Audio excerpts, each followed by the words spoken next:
Today I'm going to talk to you about two pieces of work by the French artist Henri Matisse. They're called Polynesia Sea and Polynesia Sky and were created in 1946 as part of his famous body of work called The Cutouts.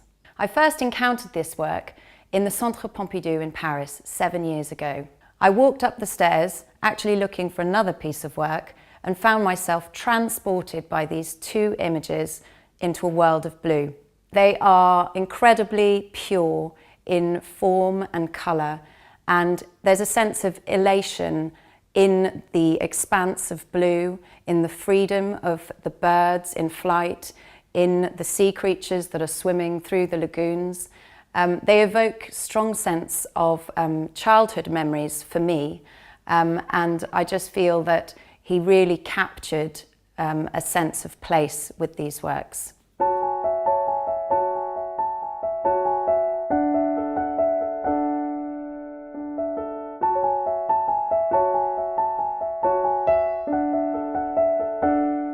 So this composition is called Polynesia Sky, and in this composition what I really love is the swirling birds and the beautiful sense of blue and sea and space that Matisse manages to create in it. There's a beautiful rhythm and a swirl to it, which is actually echoed in some of his earlier paintings, like the dance in 1910. It's a compositional construction that actually Matisse returned to and played with throughout his career. It's like a visual illusion. We could be lying on the beach with our toes in the sand, looking up at this endless blue and watching the seagulls swirling above our heads. You can almost hear the sound they're making. Perhaps also draws us back to our own childhood memories of carefree moments and simple pleasures. I love the way that Matisse has sort of combined a fusion of sea and sky in this piece. We have the different blues, perhaps the blues of the turquoise lagoons and the darker sky blues, or vice versa. And we have birds and seaweed sort of merging together. And really, Matisse had visited Tahiti, and that is really a place where the sea meets the sky and the blue becomes almost one for him. Henri Matisse's work has always resonated with me. He is one of my favourite artists. I think these pieces are just very beautiful because of their economy of line, of shape, of form, of colour. He had a great way of distilling form into something quite poetic and beautiful.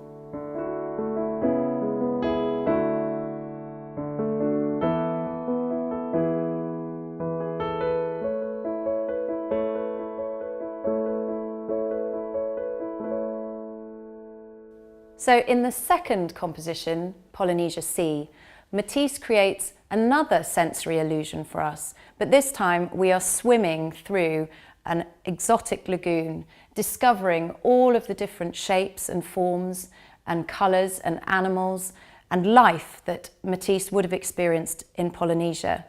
We see starfish, we see sharks, but we also see an amazing bird diving into the blue. And this harks back to what we were talking about before with the sky composition, where he's fusing Polynesia Sea and sky together in one composition. Matisse had visited Tahiti in 1930. He'd spent a great deal of time swimming, snorkeling, discovering atolls, watching birds dive in the sea. And this is really a celebration of the things he saw, a crystallization, if you like, of the memories that he had there. He also, when he was in Tahiti, got very interested in Polynesian culture, and in particular in Polynesian textiles and a cloth called tapa cloth. And it's easy to draw parallels between the techniques used in tapa and the simple cutout forms that Matisse uses within these compositions. So the creation of Polynesia Sea and Polynesia Sky is a really interesting one.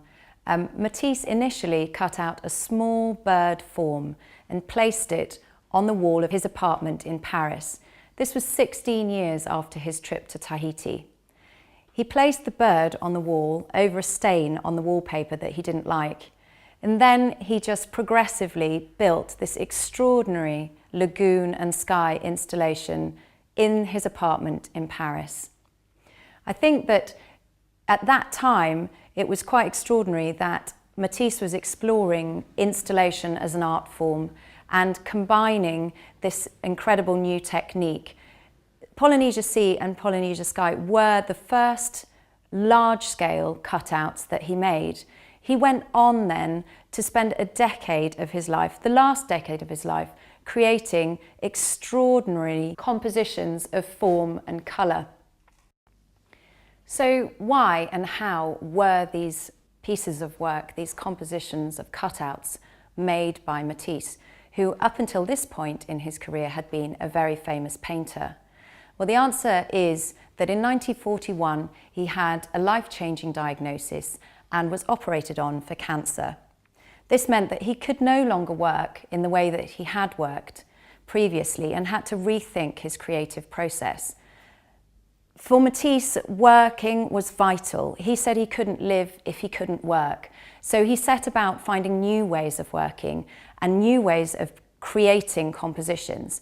His paper cutouts emerged from that period. He would sit in his wheelchair and cut into paper to create compositions which initially he thought would become paintings. However, the technique was so successful and he enjoyed it so much that he decided to focus all of his attentions on it and move away from painting entirely. Matisse famously said that the cutout period of his life was the period in which he created his most honest work.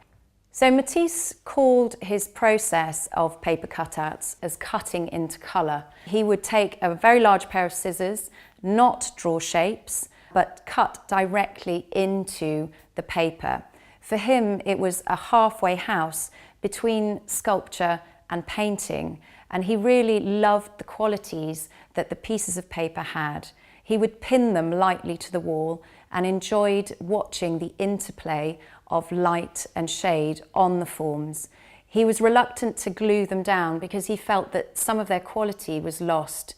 When you actually stand in front of Matisse's cutouts, the thing that's so amazing about them is that you see the imperfections that his hand left behind. They are so fresh, so vibrant, it's as if he made them yesterday. So what I admire most about Matisse is that in the last 10 years of his life, he created a hugely energetic body of work using this new cutout technique. In the face of great personal adversity and illness, he absolutely triumphed. They are the legacy that he has left for us to still enjoy today, and they are a testament to his strengths and versatility as an artist, but I think also a great insight into his strength of spirit and his qualities as a human being.